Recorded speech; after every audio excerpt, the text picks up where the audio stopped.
Hello, I am here today with James Wilson, an ex-professional rugby union player. The native Kiwi has played in New Zealand, France, England, playing for Bath and winning the premiership with Northampton Saints in 2014, and finished off his sensational career with 2 seasons in Japan, over an 18-long career that is. James has now started coaching the New Zealand provincial side, Southland. James, welcome today. Cheers, Rachel. Thanks for having me. No worries. So let us start. Could you just tell us a little bit more about yourself, about your rugby career and how it's been Yeah, since? obviously, been playing professionally now for 18 years. So it's quite a long old career, I suppose, in comparison to a lot of others.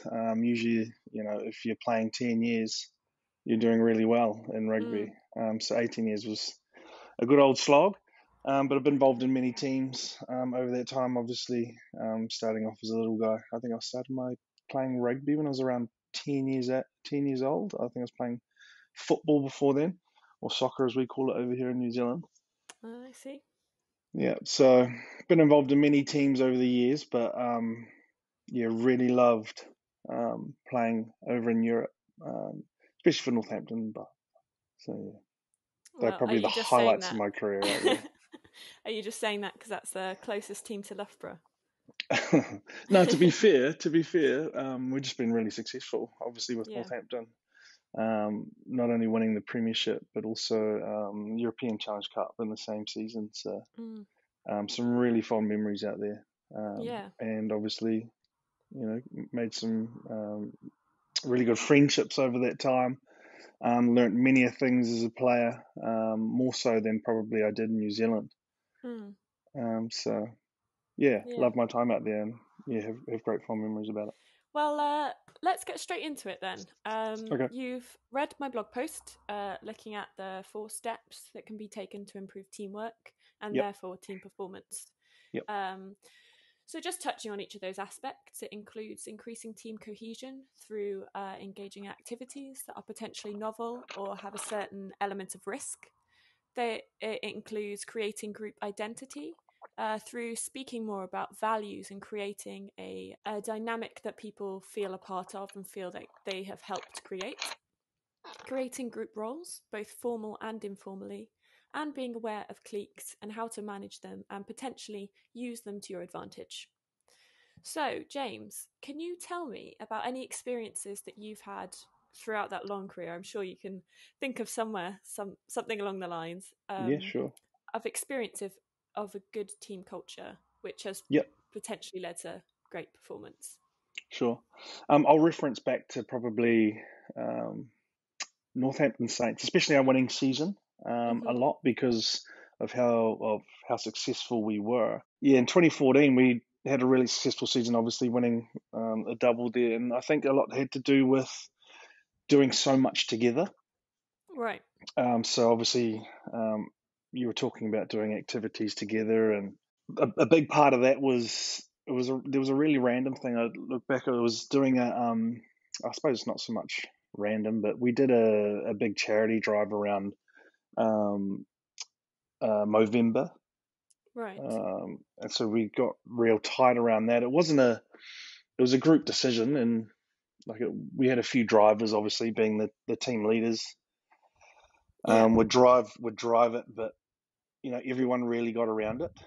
Um, so I thought it was really important that having something that was completely away from rugby, Yeah, um, definitely. supporting something in the community, not only locally but all over the world, I suppose, because we had a lot of support, well, a lot of feedback coming back from all over about the Right. money we raised, the events we were holding, the events we were running, and it wasn't just a short term thing. Yes, it was for November, Mm. but we would carry it on right throughout our season. And it obviously touches on testicular cancer and all that, but we were also involving other charities around cancer as well, and getting other charities sort of support Yeah. for what we were doing. and we would get people in, survivors who have beaten cancer, and talk about their struggles and what they went through, to go to beat that. But we also had people in that, um, throughout the course of the season would pass on.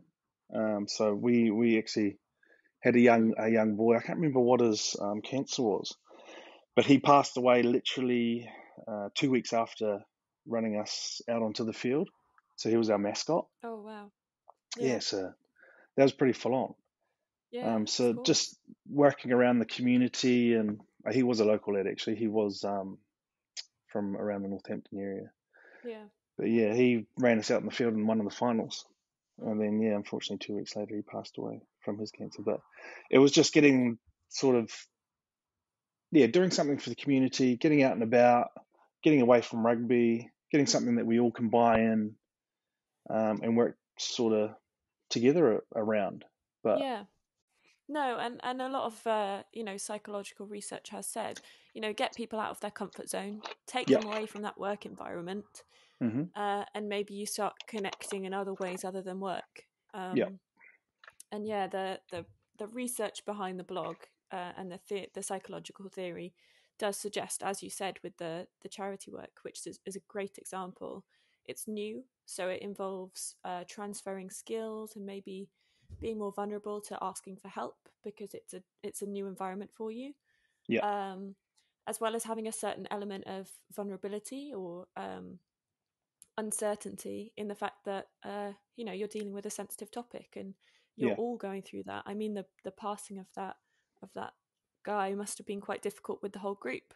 It's yeah. something It that was massive. you all went through together, which I'm sure must have you know built up stronger bonds between you all. Yeah, it was. It was pretty full on, and I've never really been involved in anything like that in any other team, Mm, throughout my career. Yeah, yeah. So, I mean that pretty much is great. It's like a checklist. I can tick that one off. You've given me a great example of team cohesion and how that in a high performing group, it seems to have there seems to be a correlation there between working together and doing something outside of rugby and yeah. getting great results. That was one thing that stood out. That was a big thing, I think, and it Yeah. obviously had a serious impact. But then we did little things as well, in that team, especially those successful years. But the little things that I can remember were, we had a coffee club, obviously, as well, which is something most teams do. Whether you're, well, I know for rugby, most teams do, but they have coffee. We have coffee clubs after trainings. I think those are hugely important for just talking, just about anything really. So just getting out of the environment, going to a cafe and just sitting down and having a chat. And we would chat about everything, Mm. what happened that day, what happened throughout the course of the week. Obviously, like issues off the field, whether it's to do with, um, if you got investments going, or if you got family issues, or if you're not getting on with your partner, or if you're finding girls, you know what I mean. And it was with everyone. It was an Yeah. open an I open love that coffee you put club. I love that you put investment over the family there. Yeah, no, it wasn't prioritized, but it was just That wasn't a literally. priority order there, was No, no, it? no, no, no. It was just literally all sorts. We would talk about anything, and obviously Yeah. some things I probably can't say that we could talk about. Yeah. But yeah, but we would play cards, so Yeah. that would sort of get our mind away from, being really serious conversations. But we would Yeah. be talking seriously about stuff, but playing cards at the same time, if you know what I mean, and having coffee. And Yeah. yeah, it was really awesome. But it was open. I think that was the main thing. I think they were really great, and the more time we spent together, I think, really helped our progress. Mm. We just knew each other, literally inside and out. We knew each other so well. So Yeah. yeah, Well, speaking of teammates, was there something that moving teams you kind of expected from a team in terms of socially or culturally? Well, I think it's important for that player moving. So for me, yeah, I moved a few clubs throughout my time. For that player, I think it's just to embrace the environment they're in. Yeah. Like I've played in 4 different countries around the world, all different cultures. But New Zealand and England, very similar. Right. But yeah, Japan, France, hugely different cultures to New Zealand. You can't go in there expecting to do your thing as you would to your previous country that you were playing in, or to the Yeah. previous team you were playing in. So for me, it was just, and I learned this pretty quickly actually when I first moved. So my first country that I played after New Zealand was France, and I was very frustrated for probably the first 2 or 3 months, to be honest, out of my season there. Yeah, the first 3 months I was very frustrated, and I was like, I had a chat to one of my mentors who had played overseas before, and he's like, you're not going to be able to change the way they are, the way they do things, the way they play the game. You've just got to be able to find a way to fit in and do your thing, but their way, if you know what I mean. So that took some time, but it helped having that conversation. And I was like, okay, right, I'm gonna just not sit back, but add in the way that they'd understand. And so it took about towards the end of the season, to be fair, because I had a bit of an injury through the middle of that season. Right. So I couldn't really add or do too much, but I just sat back, learned how they did things, and just found my way to fit in. And I played the last 4 weeks, 5 weeks, and that was the best. That was the best rugby personally I played out in France. So yeah, I think it all correlates. If you're not feeling comfortable off the field in your environment that you're in, it's going to correlate to how you perform on the field, and you probably won't do so well. But I definitely think just getting out there and finding a way to fit in and just adapting to how they do things, how that team does things, it'll help you out massively. And the sooner you can do that, the better.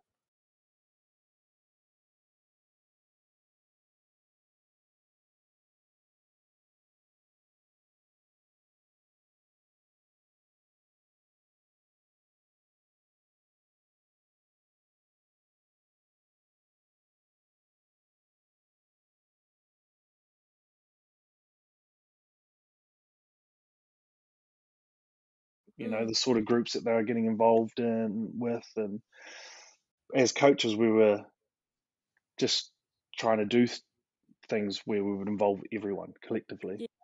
I think that's the most important thing. Show themselves, show who they are, share. So I think it's hugely important. And I guess that kind of links in with that, natural groups are formed. And, have you had experiences where there are, outright cliques? Or would you say, most of the time it's relatively inclusive groups that, people just like hanging out? But because I think it's, it's obvious when you think about it that, people like each other more than others. So people will naturally, hang out together more if they enjoy each other's company. But where does that become a clique, in your opinion? Yeah, I've obviously been involved in teams. In Japan, it was actually it's quite noticeable. It's basically foreigners in one group and Japanese in the other, Right. which is it's kind of understandable in regards to obviously language barriers, massively huge. It's very tough. Even guys that have been there half a dozen years still find it tough to involve themselves with Japanese players outside of the club, outside of the outside of rugby. But you just got to find a way. And to be honest, in Japan, for me personally as a player, I found a way where we would socialize. The reason because the Japanese are very, very determined. They're very focused. Work is work. and they want to get a job done. They want to do it properly. They want to do what's required of them. Yeah. So in the work environment, it's quite hard to be relaxed and socialize with them.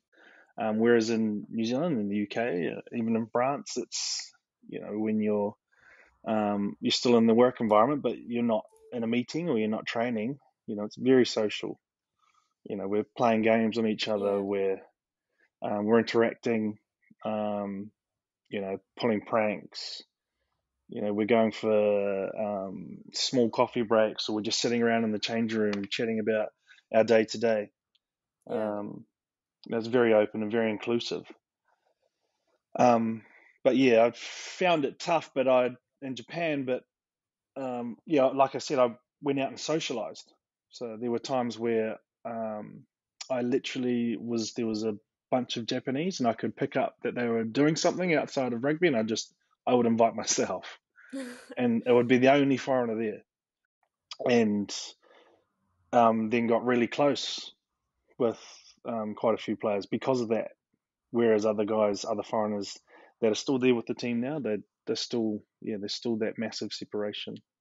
So what you're speaking about there is, you are saying that these cliques do exist, but Yeah. have you had times where, they have been a support network? They've been beneficial to actually improving your team culture?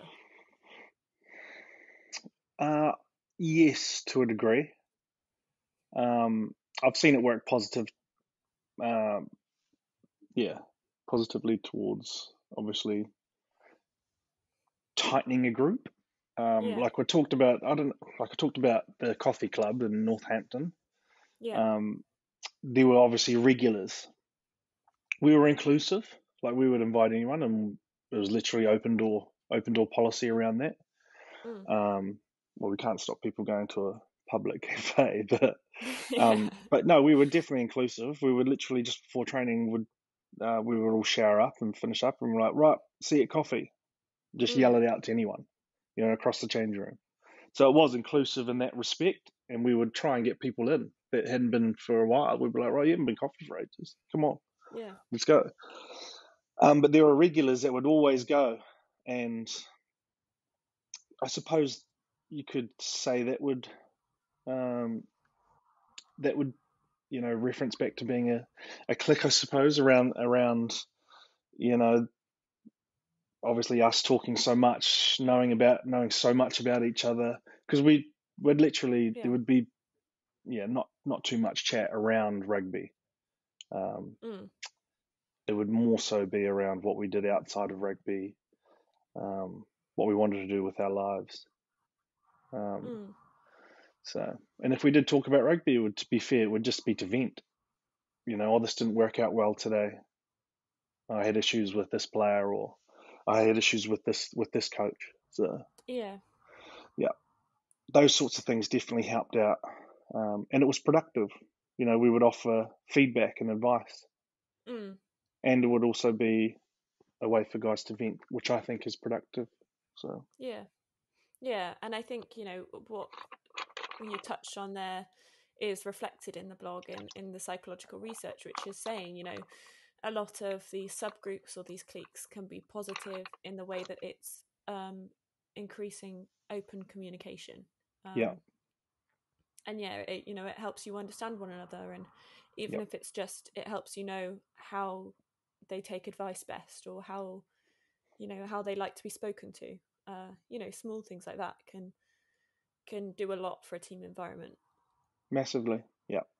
And Yeah. I noticed this season when I came down and coached, I was like, I literally asked some of the lads. I was like, "Oh, who's in the regular coffee group and whatnot?" And was like, "Oh, there's no coffee group or anything like that." And I was just like, "Oh, you should get one going." And then I was like, um, "I know there's a few guys that play golf," and I was like, "Oh, who's all playing golf today? Obviously, in the day off, Yeah. which some guys like to do." And like, "Oh, there's only 3 guys that play golf. The rest of them, some boys just don't like playing golf or don't do." And I was like, "Oh, because I'm playing another sport." So I think, in my opinion, is a good way of, you know, getting guys out there and chatting, especially golf. Golf's an easy sport which you can walk around for 9 holes and Oh, have a we chat, shouldn't have a say laugh that at too each other. loudly. It's not an easy sport, but it's an easy way of getting guys out and walking. I have my struggles with golf quite often, so yeah. But it's a great way of getting a group of guys out or a group of people out and chatting about stuff. And it's away Yeah, from the sport that we regularly play. yeah, But I asked questions a lot this season around, oh, what are you doing um, outside of rugby, in groups or, with the team, away mm, from this environment.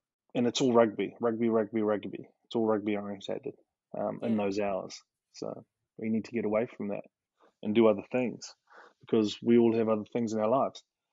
And speaking of that, have you organised any kind of activities as a group? Like the charity drive you did with the Northampton Saints, or have you got anything in the pipeline that you're thinking might help with the cohesion of your group? Yeah, so we have it only a few weeks before a season starts, but we just jam everything in where we go out and around the community together. One thing was going around and doing mini clinics around the province, where we had 4 vans. We split the Okay. team up in 4 vans, and we all went. One team went north, one team went east, one west, one south, with And when school you're saying kids, with some clinics, parents. Yep, yeah, is it rugby based? it's basically, yeah, it's all just, yeah. We're going to host a coaching clinic, a Right. little training clinic for an hour in this little town. Come along. And that what I thought was really cool because we were Yeah. mixing experienced guys locally with new Mhm. guys. We were getting out in the community. We were getting upwards of 30, 40 kids at a time. Yeah, it Mm. was really good. And then over that drive between the next town, which was Southland's yeah, there's a lot of farms. There's only really one small city here, and there's 60 odd thousand people, but it's a really vast province Right. to get out in these small towns. So that drive would be around 30, 45 minutes. And so in the van, we would just chat about stuff, talk about Yeah. where we came from. And in that van, there was 8 of us, so it was quite good. It was Mm. just, yeah, it was almost forced because we're in a van stuck together, but Yeah. we just wanted to talk about, what's been going on, like especially Yeah. the new guys and then the experienced guys that have been there for a few seasons, just sharing Mm. what they love about the province, what they loved about being involved in the team, what they didn't. Talking about the bad stuff as well, which was quite good. So Yeah. all that worked really well, and it helped just fire the learnings about players and the province and all that. Yeah. Well, I guess segueing on from there, you've sort of spoken about spending time together and getting to know each other. Have you had any kind of sit downs, either as a player or now as a coach, where you've sat down and kind of created team values as a team? Um, Yeah, yeah. yeah, yeah. I think it's huge. So, like I said, we congest everything so much, especially being in this team, we congested so much, and that's a big part of it. Mm. Is setting our values based around what we're going to pride ourselves in uh, or identify ourselves with throughout the season. And it's really important that we do that right at the start.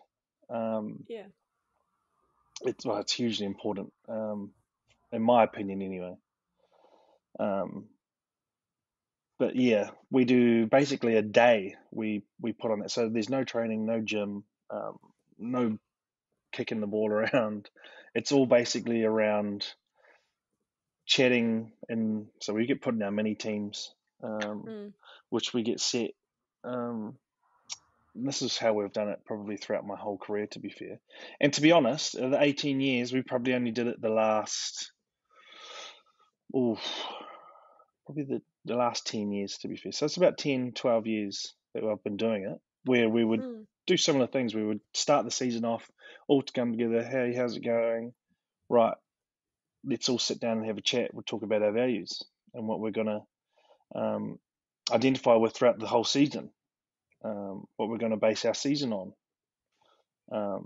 And the typical thing goes around, obviously, there's, honesty, professionalism, discipline, work ethic, enjoyment, all those sorts of things.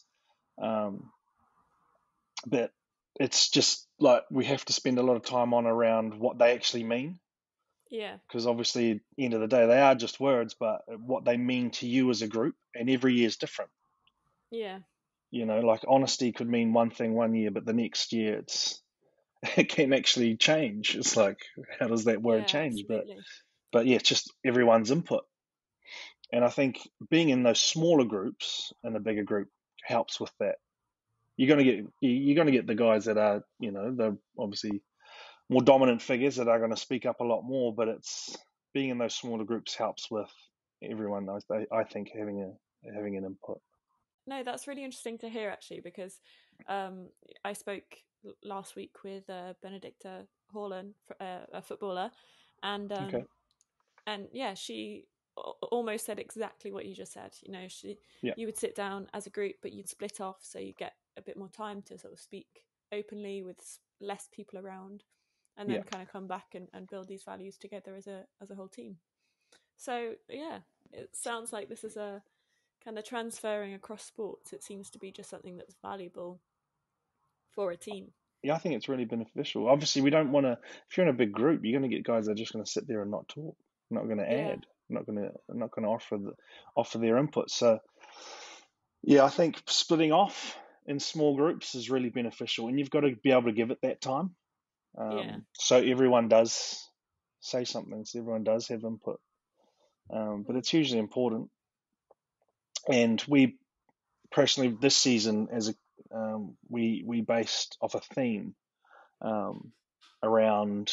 So we used superheroes as a Right. theme. So yeah, it was obviously, we had a shield. It was sort of around the Avengers. One Okay. of the boys was like, so we had a shield, and we put um, the core words on the shield, our values on the shield, and yeah, it was all, you know, done up really nicely, and was all around our offices and our gym, and um, around our training field. So we could reference back to that every time. And during our meetings and during our presentations, we would reference back to our Yeah, values. And when we called people up on, doing things really good or doing things, really crap, it was just like, is that part of our values? Is that yeah. is that who we want to be? Is that what we identify with? Is that honest, or is that professional? Mm. Yeah, So that's actually that's a really good point, that these values aren't just something you create at the beginning of the season. It's yeah, something that you hold yourself to as a team, and you continue to question throughout the season, yeah, whether you're still upholding them. yeah, hugely important. Yeah. I think it's a big thing because I've been involved in teams when we haven't been as successful, and a big part of that is, um, we just swept that stuff away. It Yeah. just We just dropped off. We didn't remind ourselves what our values were. We didn't. Um, we weren't supporting each other on what we started off the season with. Yeah, and I guess if you've created values at the beginning that everyone believes in, if people start to not take those seriously, you would start to question whether they actually believed in those values in the first place. Yeah, 100%. Yeah, yeah. Yeah. And then you lose a bit of trust in that player Mm. around that. So yeah, Yeah. Well, I guess we've got one last aspect to speak about, which just happens to be the same topic. I'm beginning to see a theme here because Benedicta left this one to last as well. Speaking about group roles. So in the blog, I mention group roles both formally and informally. Theory yep, suggests that within a group you do have these formal roles. You've got the captain, the defense, the coach, and then you have these informal roles. Maybe yep, that's the sociable ones that like to hang out after practice, or the clown, or the leader that often is there for support, things like that. Have you noticed this in your teams, and do you think these roles really do exist? Yeah, they do. Yeah, 100%. Yeah. Yeah, I've noticed. Well, we have obviously the informal roles they're all organised obviously at the start of the season, whereas we'll have a sheriff who'll look after fines. So we put fines on Okay. misdemeanors, Mm. and it is monetary, and it goes in towards a team fund towards um, events throughout the year, throughout the season, whether Yeah. it's towards a team dinner or a socializing event where the families are involved later on, where you have to pay for. Obviously, it pays for food or alcohol or drinks Mm. and whatnot. So it's quite good for that. But they're only small misdemeanors where you get charged. Say if you're not wearing the correct socks and on the training field, little things like that will cost you Yeah. $5 or $10. So Oof. yeah, it all adds up, and it's quite funny Yeah. actually. The sheriff usually starts the week off on a Monday and talks about the fines from the week before, and Right. obviously it gets quite funny. But there's all that, and obviously captain has the official role, Hmm. and he's obviously a team leader. And I've seen it where roles conflict as well. Yeah. I'm probably going to ramble on a little bit here, but um, like I've seen captains that are great on the field in the 80 minutes, but then they'll also want to be that clown. They'll want to be, um, the guy that leads socials, and it conflicts with, um, they conflict with themselves because, one minute he's serious, the next minute he's the complete opposite. Yeah. And it's sort of confusing for some. It can get Okay. confusing for some. Um, so it's being really so for um, when you're obviously saying, oh, who's the captain, or you're making who's the captain, you got to be really conscious of this. You got to be really Mm. conscious of the character that person is. Um, I think.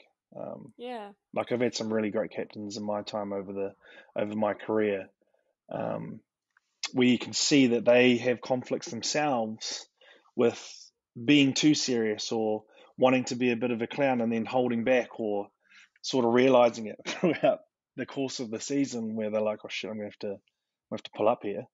Mm. I'm starting to go too one way. So yeah, it's a fine line because they Yeah. still, yeah, it's a Yeah. tough one.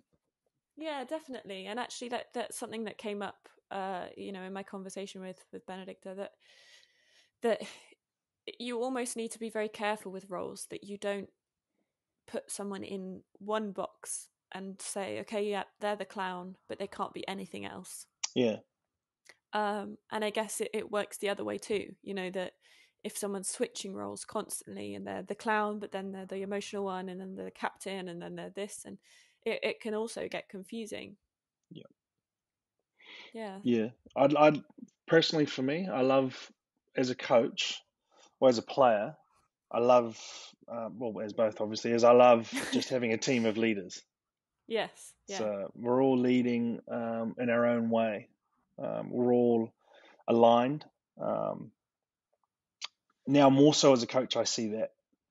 Um, like, I want guys to be able to. Another one's obviously out in the field. As a player, it was easy. Mm. I think, especially towards obviously the middle to end of my career, where I realized, like, you have to step up. You're the one playing. You're the one out there on the field. You have to be a leader. In my position in rugby, I was one that was basically directing play, Right. calling the shots. Not so much a captain, but just a director on the field. So I was sort of forced. There was a forced role because I had to be that kind of person. Yeah. But it's about getting players around you to also be that, because you can't just have everything on you. Um, you have to share the No. load, especially under pressure situations. It's very tough. I think you get more benefit, Mm. obviously, if we just share that workload, share that responsibility. Yeah. So having a team of leaders, if you look at great teams, they have great leaders that share the load. I think, the more better off you're going to be. But it's just finding a way of just creating those leaders. Absolutely. Yeah. I think of the four aspects of the blog, the group roles definitely seems to be the one that has the more controversy around it. And some psychological theory says that group roles and sort of knowing your place in the team can help increase cohesion. But I would be very interested to sort of look deeper into that research, because from sort of speaking to players and people involved in teams, it sounds as if it's a lot more complex than just give someone a role and they feel part of the team. So it is. It's a tough one. I could sort of see a little bit of it working, like working negatively. We give, obviously most guys have a role in the team. You'd like everyone to have obviously a role in the team. Of course. Some obviously have different levels of importancy, but you want everyone to be involved. It just creates that that involvement, making the player feel important. But I think, like when you get players involved, say in a small group, so I had an attack group, but it was actually quite a big group.